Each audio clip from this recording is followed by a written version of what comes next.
Bienvenidos al lado de la fogata. Hoy hablaremos sobre dos temas distintos, dos temas que quizás no tengan mucha relación unos de otros y también vamos a darle un giro completamente a lo que últimamente hemos estado en el podcast. Llevamos este sería el sexto capítulo y los cinco primeros hemos tratado sobre asesinos o sobre eventos muy fuertes. En este caso vamos a hablar de dos lugares en específico. Uno es la Huerta Perdida y comenzamos con ello. Para darle un punto de partida, hablaremos un poco de dónde se encuentra y cómo surgió. Desde las primeras épocas de la dominación española, junto con los solares, se entregaban a los vecinos terrenos en los alrededores de la ciudad con huertos y zonas de crianza de ganado. En ese entonces, Lima estaba dividida entre los barrios bajos y los barrios altos, delimitados por el canal Guatica, que era un afluente principal del río Lima. En la medida que los barrios altos comenzó a aumentar la población, surgieron espacios públicos que viabilizaban el comercio y el encuentro de sus vecinos. Por ejemplo, la Plaza de Santa Ana, que nació en el año de 1540, el pueblo del Cercado de Indios de 1570 y la Plazuela de la Caridad, que hoy en día vendría a conocerse como el Museo de la Santa Inquisición, puesto que durante un tiempo funcionó ahí la Santa Inquisición y hoy en día está frente al Congreso. Aquí es donde nos detendremos porque justo en el límite donde estaba la Puerta de Maravillas, dentro de lo que se conoció como Lima amurallada, se encuentra el lugar al cual nos referimos y bien aquí viene la pregunta, ¿de dónde proviene el nombre? Antes de iniciar con el nombre, hay que resaltar algo importante. El pueblo de Cercado de Indios era llamado así porque una vez que se hizo el trazo de Lima, se formó lo que se conoció posteriormente como el Damero de Pizarro. Y lo que estaba fuera del damero de Pizarro eran las poblaciones de indios que habitaban en este lugar. A estas poblaciones de indios y negros que habitaban en esta zona se les conocía con el nombre de reductos. A estos reductos, cuando se amuralla Lima por el miedo que se tenía a que pudieran atacarlos, hubiera alguna revuelta que viniera de provincias hacia Lima o algún ataque desde el Callao, eh, se construyeron puertas de ingreso hacia Lima amurallada. Una de estas puertas se llamó la Puerta de Maravillas y es justo en el límite de la Puerta de Maravillas donde se origina lo que se conoce con el nombre del cual, Puerta Perdida. La historia cuenta que fue el último virrey de Lima, José de la Serna, quien decidió cumplir uno de los deseos de su esposa, que deseaba contar con un lugar donde poder pasear y además de cultivar distintas plantas y flores que fueran traídas desde España. Con el pasar del tiempo, este lugar se volvió uno de los más hermosos de los que se llegó a conocer fuera del damero de Pizarro. Sombra, porque es damero. Ustedes si algún día han jugado damas o ajedrez, el tablero o cualquiera de estos se van a dar cuenta que son cuadrículas perfectas. Así estaba dividido el centro, la plaza mayor y los alrededores. Son cuatro cuadros hacia el norte y hacia el sur. Están divididos en cuadrículas perfectas. ¿Por qué?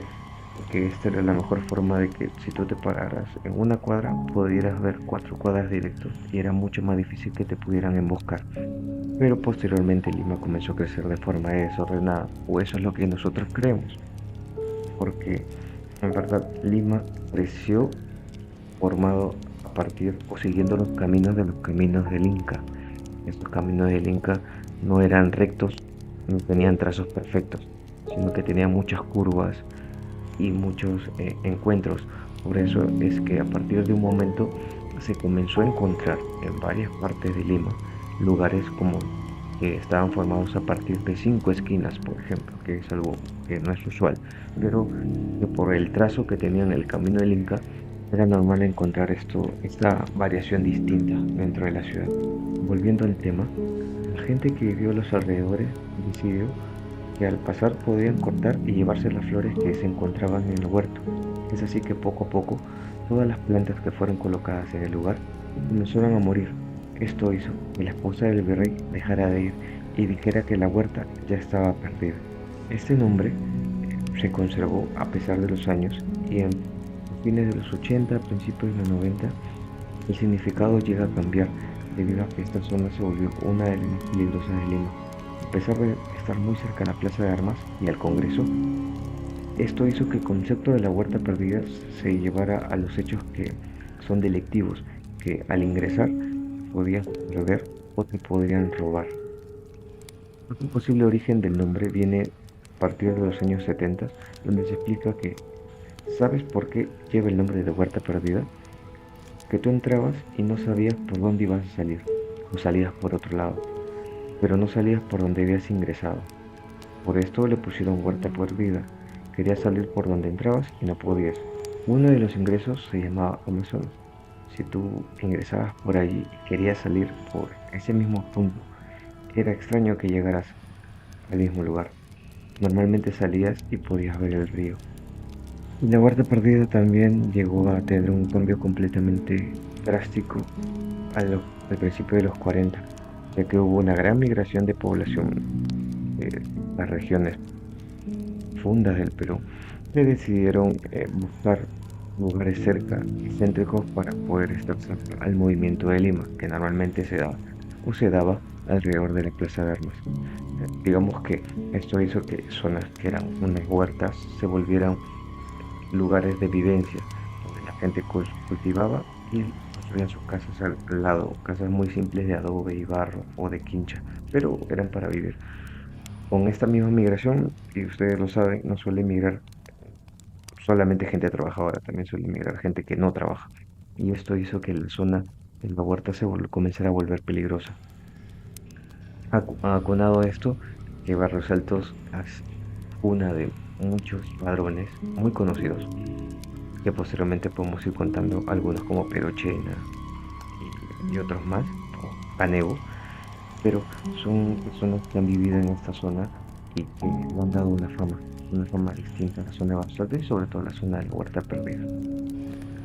Bien, aquí vamos a dar una pequeña pausa para que puedan ustedes asimilar todo el primer tema y vamos a acabar con un segundo tema un poco más conocido en la población limeña y es la Quinta Jeren.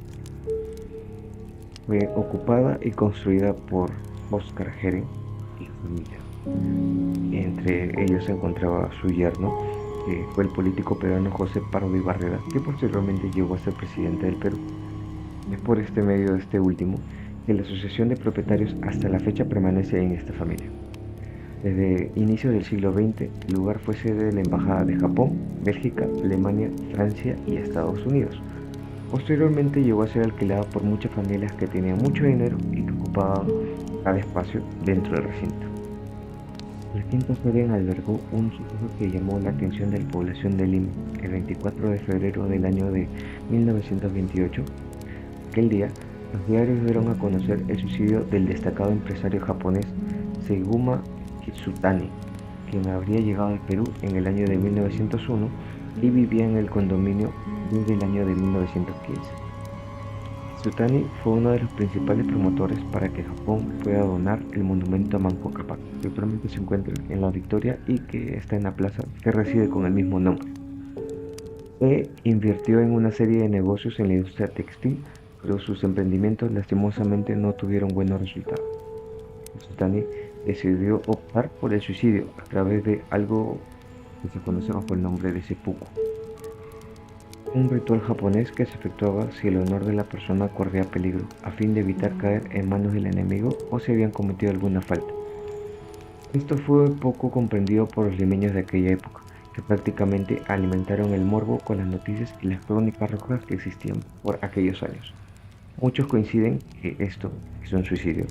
Alteró la tranquilidad de los propietarios de la quinta en aquella época, pues siempre encontraban periodistas por todos lados tratando de ver quién más había detrás de esto. Y hoy en día puedes ingresar a la Quinta Jeren con permiso porque todavía le pertenece a la familia, pero sí es viable y se mantiene esta estela de miedo, porque se dicen que penan durante la noche, se escuchan los gritos a veces de la persona que se practicó el seppuku.